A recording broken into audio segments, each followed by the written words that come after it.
तुम्ही ऐकलं नाही? बाईटवर बोलले मला ती क्लिप का मी पाहिली नाही. नंबर 1, स्वतः रमेश चेन्नीथला यांचं असं म्हणणं आहे की महाविकास आघाडीमध्ये लहान भाऊ मोठा भाऊ वगैरे वगैरे वगैरे हे कोणी नाही. 3 प्रमुख पक्ष आहेत, आम्ही एकत्र निवडणुका लढू. आणि कोणाला अशी खुमखुमी असेल लहान भाऊ मोठा भाऊ मधला भाऊ धाकटा भाऊ, तर मग महाराष्ट्रामध्ये काय चित्र आहे हे भविष्यात कळेल. पण मला असं वाटतं की काँग्रेस पक्षाचे वरिष्ठ नेते जे आहेत त्यांच्या भूमिका स्पष्ट आहे या संदर्भात. काँग्रेस पक्षाला लोकसभेत 3 जागा जास्त मिळालेल्या आहेत. त्याच्यामुळे कोणाला जर वाटत असेल की आम्ही मोठे भाऊ आहोत किंवा आम्ही अजून काही आहोत, आम्ही उंच भाऊ आहोत, पण त्यांनी लक्षात घेतलं पाहिजे त्यांच्या जागा वाढण्यात शिवसेनेचं योगदान किती आहे हे त्यांनी अभ्यास केला पाहिजे. कोल्हापूरची आमची जिंकलेली जागा आम्ही त्यांना दिली, रामटेकची जिंकलेली जागा आम्ही दिली, अमरावती हा आमचा बालेकिल्ला त्यांना दिला. या 3 जागा ज्या आहेत या शिवसेनेमुळेच त्यांच्या वाढल्या. हे जर ते विसरले असतील किंवा विसरू पाहत असतील तर ते योग्य नाही. पण मी परत सांगतो की काँग्रेसचे वरिष्ठ नेते अशा प्रकारच्या भूमिका कधी घेणार नाही.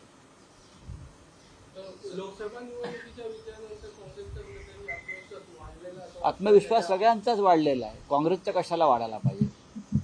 आत्मविश्वास महाविकास आघाडीचाच वाढलेला आहे ना.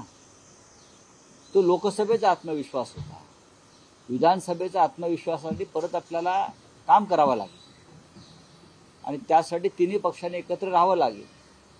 आत्मविश्वास वाढला म्हणून काय ते एकटे लढणार नाहीत ना. 3 पक्ष एकत्र आल्याशिवाय आत्मविश्वास कसा वाढेल? महाविकास आघाडी घट्ट झाल्याशिवाय आत्मविश्वास कसा वाढेल? जर असा वाढला असं कोणाला वाटत असेल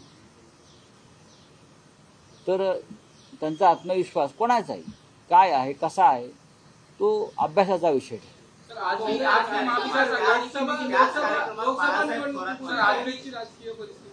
लोकसभा निवडणुकीपूर्वी काँग्रेसची राजकीय परिस्थिती आणि त्यानंतर शिवसेना आणि राष्ट्रवादी काँग्रेस यांच्याबरोबर झालेली महाविकास आघाडी आणि लोकसभा निवडणूक यानंतरची परिस्थिती यामध्ये कशा प्रकारे आपण अजिबात काही बदल नाही. 3ही पक्ष लोकसभेला ज्या मजबूतीने एकत्र लढले त्याच पद्धतीनं आम्ही विधानसभा सुद्धा लढलो.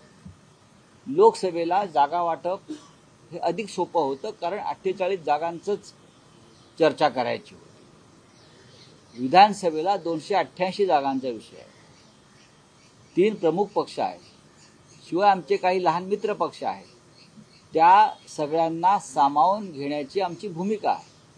मग माननीय शरद पवार जे असतील, माननीय उद्धव ठाकरे साहेब असतील किंवा नाना पटोले जे असतील, ती आमच्या मित्र पक्षांना सुद्धा आमच्याबरोबर सामावून घेण्यासाठी आम्हाला प्रयत्न करावे लागतात आणि नक्कीच आम्ही त्यात यशस्वी होऊ. हे काय असतं? 3री आघाडी जी असते ही कायम सत्ताधाऱ्यांना मदत करण्यासाठी बनवली जाते.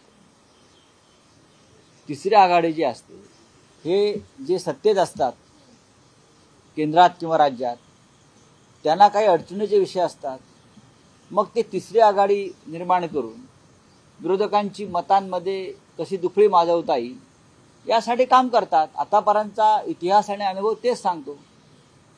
खरं म्हणजे महायुती आणि महाविकास आघाडी या 2 पक्षात लढत आहे, पण महाविकास आघाडीची मतं थोडीफार कमी करता आली तर त्यासाठी काही नवीन आघाड्या स्थापन करायच्या, त्यासाठी पैशांचा वापर करायचा, पदांचा वापर करायचा, असं धोरण मला आता दिसतं या क्षणी.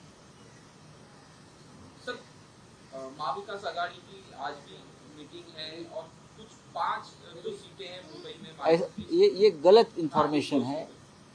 आज भी महाविकास आघाड़ी की सीट शेयरिंग के बारे में बैठक है और मैं आपको बार बार कहता हूँ, जो मीडिया में खबरें चल रही है कि मुंबई के बारे में 5 सीटें के बारे में 6 सीट, ऐसा कोई नहीं है। हर सीट पर हम चर्चा करते हैं और जो सीट जो पार्टी जीतेगी उनके साथ वो सीट जाती है।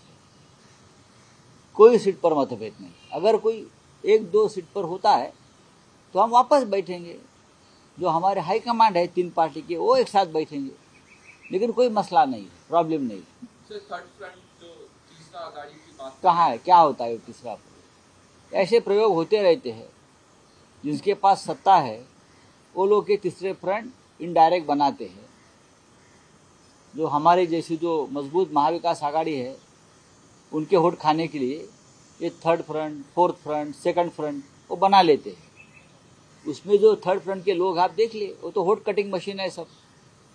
सर बीजेपी के एक नेता का बयान आया कि अफजल खान और छत्रपति शिवाजी महाराज के बारे में उन्होंने कुछ कहा, स्टेटमेंट दिया। अरे उसका ऊपर बीजेपी के ऊपर कोई स्टेटमेंट करने की जरूरत नहीं है, वो दंगे भड़काना चाहता है। सर एकीकडे विधानसभा निवडणुका जवळ येत आहेत, पण नेहमीप्रमाणे नरेंद्र मोदी जे आहेत ते महाराष्ट्र दौऱ्यावर आहेत। आज ते अनेक विकास कामांचं उद्घाटन देखील करणार आहेत। याआधी देखील त्यांनी विकास कामांची उद्घाटन केली, त्याचं काय झालं आपण? हा प्रश्न भारतीय जनता पक्षाच्या प्रमुख नेत्यांना विचारायला पाहिजे। मोदी येतात, मोदी जातात, आपण नक्की कसलं उद्घाटन केलं आहे हे त्यांना माहीत नसतं। महाराष्ट्राची परिस्थिती आहे, खरं म्हणजे या राज्याच्या संदर्भात भाजपने घेतलेल्या भूमिका ज्या आहे ते महाराष्ट्र डळमळीत झालेलं आहे, अस्थिर झालेलं आहे, औद्योगिकदृष्ट्या कमजोर झालेलं आहे। याचं सर्वस्वी कारण नरेंद्र मोदी येतात आणि फिती कापून जातात। उद्योगाचं काय? आजही एक मोठा उद्योग गुजरातला गेलाय। विरोधी पक्षनेते विजय वडेट्टीवार यांनी जी माहिती दिली आहे ती गंभीर आहे। नरेंद्र मोदींनी इथे उद्घाटन करण्यापेक्षा महाराष्ट्रातला उद्योग जो बाहेर नेत आहे तो महाराष्ट्रात थांबवण्यासाठी काही करता येईल का, त्या संदर्भात निर्णय घ्या। नरेंद्र मोदी जम्मू काश्मीरला गेले आणि त्यांनी काल घोषणा केली पूर्ण राज्याचा दर्जा देणार। का द्यावा लागला? कारण तिकडल्या जनतेच्या भावना, संताप। मग पूर्ण राज्याचा दर्जा आपण काढलात का? त्याच पद्धतीनं महाराष्ट्रातला उद्योग जो तुम्ही गुजरातला नेलेला आहे, आमची मागणी आहे तो परत आम्हाला महाराष्ट्राला द्या। सर बदलापूर हत्याच्या प्रकरणी आरोपपत्र दाखल झालं, मात्र शाळेत संस्थेचे अध्यक्ष आणि सचिव यांना अटक नाही झाली। त्यात आपटे आणि कोतवाल, जामीन देखील मंजूर होऊ शकतो। आपटे आणि कोतवाल आरोपपत्र हे आपटे आणि कोतवाल ह्यांना एकनाथ शिंदेचं संरक्षण आहे। मी तुम्हाला आत्ता सांगतो, कारण या संस्था त्यांचे चिरंजीव जे खासदार आहेत त्यांच्या मतदारसंघात आहे आणि आपटे आणि कोतवालांचे संबंध हे मुख्यमंत्र्यांच्या चिरंजीवाशी अत्यंत घनिष्ठ आहे। त्याच्यामुळे या बलात्कार प्रकरणामध्ये मुख्यमंत्री शिंदे यांची भूमिका अत्यंत संशयास्पद आहे। आपटे आणि कोतवालला वाचवायचं काम हे एकनाथ शिंदे यांनी केलेलं आहे। देश विदेशातील प्रत्येक घडामोडींचे लाईव्ह अपडेट मिळवण्यासाठी आता साम टीव्हीच्या सर्व सोशल मीडिया प्लॅटफॉर्मला लाईक, फॉलो आणि सबस्क्राईब करा। तसंच सर्व नोटिफिकेशनसाठी बेल आयकॉन प्रेस करायला विसरू नका।